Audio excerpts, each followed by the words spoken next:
End gold buyers మీ కష్టాల్లో నమ్మకమైన మీ ఆత్మీయ నేస్తం. అలనాటి తారల్లో మనం స్టార్ హీరోయిన్స్ అని చెప్పుకోవాలంటే ముందుగా సావిత్రి గారి పేరు వినిపిస్తుంది.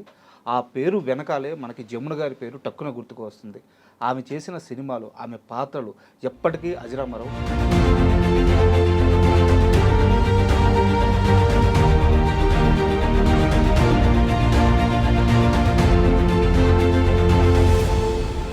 అసలు ఎందుకు వాళ్ళ మధ్య ఆ గ్యాప్ వచ్చింది? జమున గారిని బ్యాన్ చేయడమా, లేదా వారితో సినిమాలు చేయకూడదని ఎన్టీఆర్ ఏఎన్ఆర్ అనుకోవడం, వీటికి కారణం ఏంటి? అసలు ఆ బ్యాక్ స్టోరీ ఏంటి? కారణం అంటే అండి, ఒకసారి జమున గారిని ఇంటర్వ్యూ చేశారు. ఇంటర్వ్యూ చేస్తే మీరు ఆ సత్యభామ క్యారెక్టర్లో మీకంత పేరు రావటానికి కారణం ఏంటి అని అడిగారు. అడిగితే జమున గారు ఏం చెప్పారు తెలుసా? సత్యభామలో ఉండేటటువంటి క్యారెక్టరు, నా నైజము రెండు సరిపోతాయి.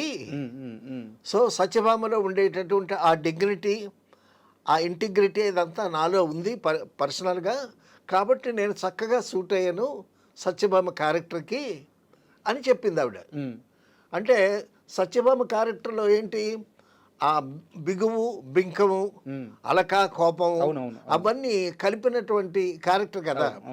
సో ఆవిడ అలగటం, సత్యభామ అలగటం, కృష్ణుడు బతిలాడటం, ఆవిడ కాళ్ళ దగ్గర ఉంటే కాళ్ళతో కిరీటం తనటం, అయినా శ్రీకృష్ణుడు ఆవిడని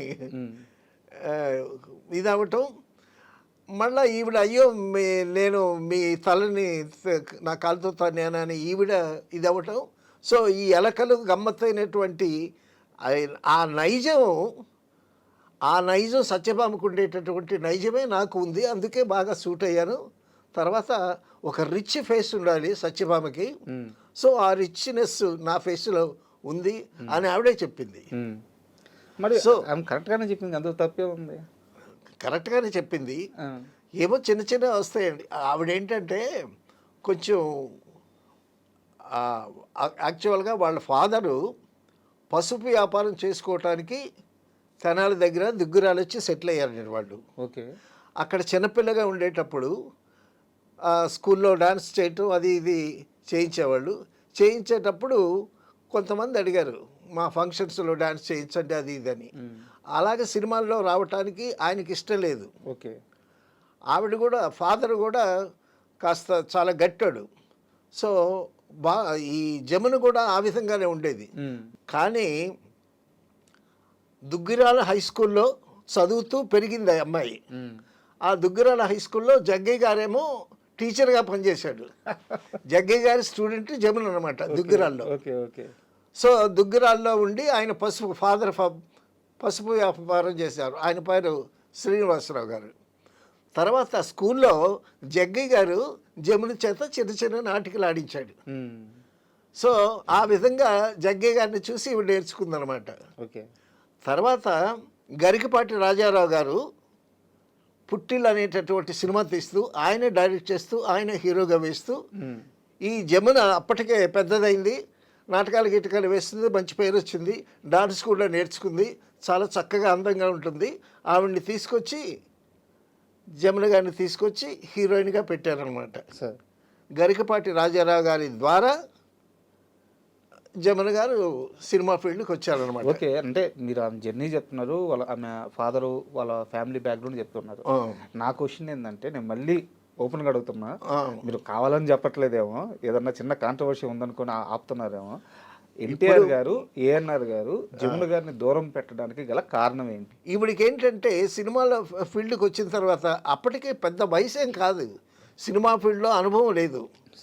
అయితే యాక్ట్ చేసేటప్పుడు ఏంటంటే తన పనేదో తను చేసుకుంటుంది, చాలా స్ట్రైట్ ఫార్వర్డ్గా ఉంటుంది, కుండబద్దలు కొట్టినట్టు మాట్లాడుతుంది. రామారావు గారు, నాగేశ్వరరావు గారు వచ్చేటప్పుడు ఆవిడ కాలు మీద కాలు వేసుకొని కూర్చుంటుంది. ఓకే. సో అది పెద్దవాళ్ళకి ఇబ్బందిగా డెఫినెట్గా ఇబ్బంది అనిపించింది. సో వాళ్ళిద్దరూ, రామారావు గారు, నాగేశ్వరరావు గారు కూడబలుక్కున్నారు.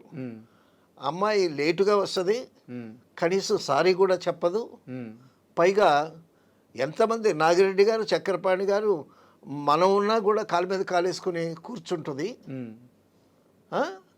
అటువంటి అమ్మాయి. సో ఆ అమ్మాయికి తెలియాలి అసలు సినిమా ఇండస్ట్రీ అంటే ఏంటి తెలియాలి, పెద్దల యందు గౌరవం ఎలా ప్రవర్తించాలనేటటువంటి విషయం తెలియాలి అని చెప్పి ఆవిడని బాయ్కట్ చేశారు. సార్ తర్వాత మరొక సినిమాలో ఈవిడ మేకప్ వేసుకుని వెళ్ళేసరికి జయలలిత గారు అక్కడ కూర్చుంది. ఓకే. జయలలిత సినిమాలు యాక్ట్ చేస్తుంది అప్పటికి. వెళ్ళేసరికి ఆవిడేమో ఇంగ్లీష్ నావల్ చదువుకుంటుంది జయలలిత. ఈవిడ్ని చూసి మళ్ళా తల తిప్పుకొని నవలు చదువుకుంటుంది. ఈవిడ కోపం వచ్చింది. కోపం వచ్చి డైరెక్ట్గా అడిగింది, నేను సీనియర్ని, నేను వస్తే కనీసం నన్ను చూడకుండా, నన్ను పలకరించకుండా అసలు గౌరవం అనేది లేదా, అది ఇదని ఆవిడ మీద మొక్క మీద ఎత్తిచ్చేసి మేకప్ రూమ్లోకి వెళ్ళిపోయింది. వెళ్ళిపోతే మళ్ళీ మేకప్ రూమ్లోకి వెళ్ళి ఆవిడ్ని కన్విన్స్ చేసి షూటింగ్కి తీసుకొచ్చారు. సో అటువంటి నైజం ఆవిడది. ఎవరు మనం మాట్లాడుకునేటటువంటి కళాభారతి జమున. సో అటువంటి నైజం పెద్దవాళ్ళ మీద ప్రదర్శించేసరికి వీళ్ళకి ఇబ్బంది పుట్టింది. ఒక లెసన్ ఇద్దామనేటటువంటి ఉద్దేశంతో వాళ్ళు కొన్నాళ్ళు ఆవిడతో సినిమాలు చేయలేదు. అయితే ఆ గ్యాప్ లో కూడా జమున గారు హరినాథ్ గారితో పాటు ఎక్కువ సినిమాలు చేశారు, చాలా సినిమాలు చేశారు. ఇంకా ఓపెన్ గా చెప్పాలంటే హరినాథ్ గారికి సినిమా అవకాశాలు కూడా చాలా వరకు రావడానికి జమున గారే కారణం. అవును అవును, ఆ ప్రాజెక్ట్ ఆన్ బోర్డ్ అవ్వడానికి. సో వాళ్ళు పెద్ద హీరోల సినిమాలు లేకపోయినా సరే ఈ హరినాథ్తోనూ రామకృష్ణతోనూ చాలా సినిమాలు చేసింది ఆవిడ. సో ఏవిఎం వాళ్ళ లేత మనసులు అయితే సూపర్ హిట్ అయింది. సో అప్పుడు వాళ్ళు ఏం చేశారు, అపాలజీ చెప్పమంటే అపాలజీ చెప్పాల్సినంత తప్పు నేనేం చేయలేదు, నేను అపాలజీ చెప్పను అని భీష్మించు కూర్చుంది. ఇప్పటికే నైజం తెలిసిపోయింది కదా, జమున గారి నైజం తెలిసిపోయింది కదా. సో ఆ విధంగా మళ్ళా నాగిరెడ్డి గారు, చక్రపాణి గారు, కేబీ రెడ్డి గారు కాంప్రమైజ్ చేసిన తర్వాత అప్పుడు గుండమ్మ కథలో మళ్ళీ కలిసి చేశారు. తర్వాత రామారావు గారు కుల్యపాకావళిలో జమున గారిని బుక్ చేశారు. తర్వాత మామూలే ఇటువంటివి వస్తూ ఉంటాయి. అంటే అంత గొప్ప నటుల మొత్తం ఎంటైర్ ఆ ప్రయాణంలో ఇలాంటి చిన్న చిన్నవి ఉంటానే ఉంటాయి.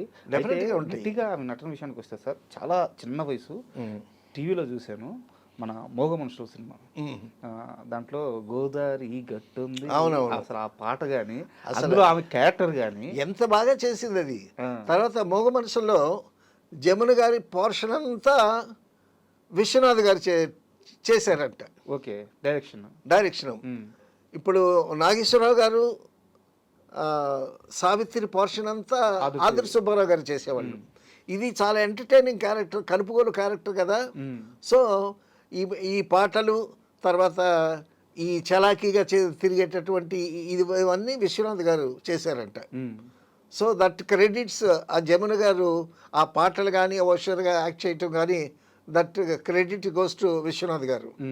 అంత ఫ్రీ హ్యాండ్ ఇచ్చారు ఆదుర్తి సుబ్బారావు గారు. ఇప్పుడు నాగేశ్వరరావు గారు స్నానం చేస్తుంటే వీపు తోగుతూ ఉంటుంది. వీపు తోగుతుంటే సరిగ్గా తోమే గౌరే అని అంటాడు. ఏడతోమేది ఈపు ఎకరం అంత ఉంది అంటుంది. గౌరీ పాత్ర, గౌరీ తర్వాత అసలు ఆ గోదావరి గట్టుంది పాటలో ఎంత హుషారుగా యాక్ట్ చేసిందండి. ఆ పాట కూడా ట్యూన్ కూడా చాలా హుషారుగా ఉంటుంది. గోదావరి గట్టుంది, గట్టు మీద చెట్టుంది, చెట్టు కొమ్మను పెట్టుంది, పెట్ట మనసులో ఏముంది. థాట్ చూడండి, గోదావరి గట్టుంది, గట్టు మీద చెట్టు ఉంది, చెట్టు కొమ్మను పెట్టుంది, అంతవరకు బాగానే ఉంది. పెట్ట మనసులో ఏముంది, అక్కడ that is poetry.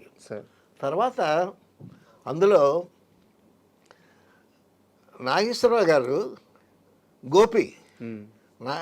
Gopi character.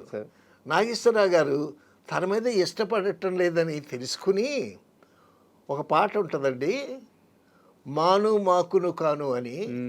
అసలు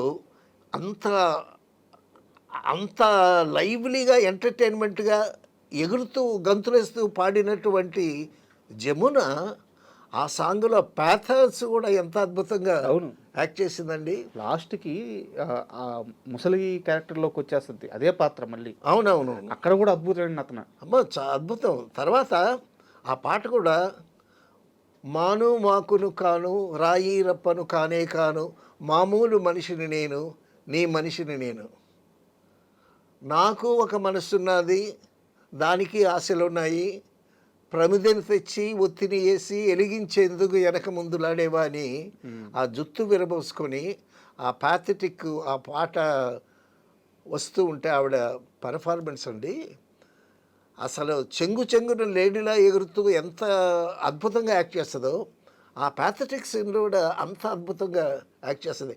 ఆ జమున ఆ మాను మాకును కాను అనేటటువంటి పాటలో యాక్ట్ చేస్తుంటే చూసిన ప్రేక్షకుడికి అయ్యో పాపం అనిపిస్తుంది.